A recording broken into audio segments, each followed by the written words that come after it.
Bjarki Bernharðsson heiti ég er 21 árs og ég í rafmagnsverkfræði.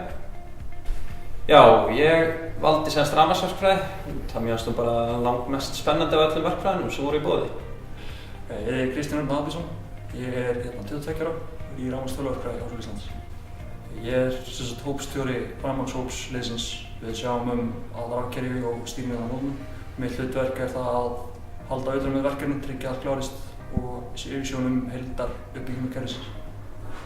Ég sé AMS-plötu, lágspennu, sem basically bara lágspennu hlutinn á kerfinu. Það kemur öll spenna inn á þessa plötu sem við dreifum í lágspennu kerfinu út allan bíl. Hópurinn erum 11 í heildina í rafmagninu.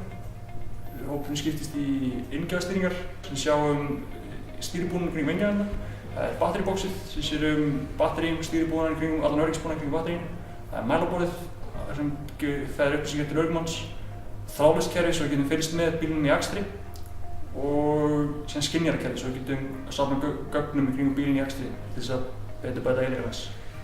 Maður lærir mjög mikið á því að vera í Team Spark. Þetta er það sem kemst næst í að vera á vinnumarkaði sem tengist náminu sem þú ert í.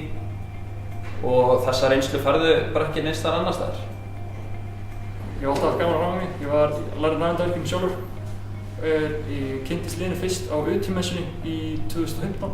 Þá sá ég þennan bíl til sýnis þegar voru að kynna þar. Ég sá heiti þar hópstjóri rafmagnsins þegar voru að smíða 2015 bílinn.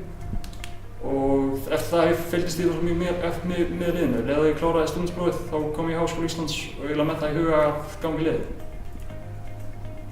Já, ég ákvaða fyrir Team Spark. Það var aðalega frendi mér sem nefndi mig það fyrst, en ég sé ekki eftir þeirri ákvörðun. Reynslan í Team Spark er alveg ómetanleg. Við erum að fást við alvöruverkefni á undir föstum deadlineum sem við þurfum að klára. Við erum að vinna með hópa einstaklingum, 40 manns í liðinu sem öll að vinna saman að þessu verkefni. Sameiginlegt markmið til þess að koma bílnum keyra úti. Mercedes eða BMW? Ef ég mætti velja milli Mercedes-Benz eða BMW, þá myndi ég held ég frekar taka BMW, en Teslan er eitthvað sem myndi taka miklu frekar. Ég myndi líklegast velja BMW held ég. Já, ef ég fengi að ráða nafninu á bílnum, þá myndi ég halda yfir það sem við höfum haft undanfarin ár fyrir utan laga, bara TS18. Ef ég fengi að ráða hvað bíllinn í ár myndi heita, ég fæ reyndar engu ráð það, en ég myndi skýra hann í höfuð á mér, Bjarki 18.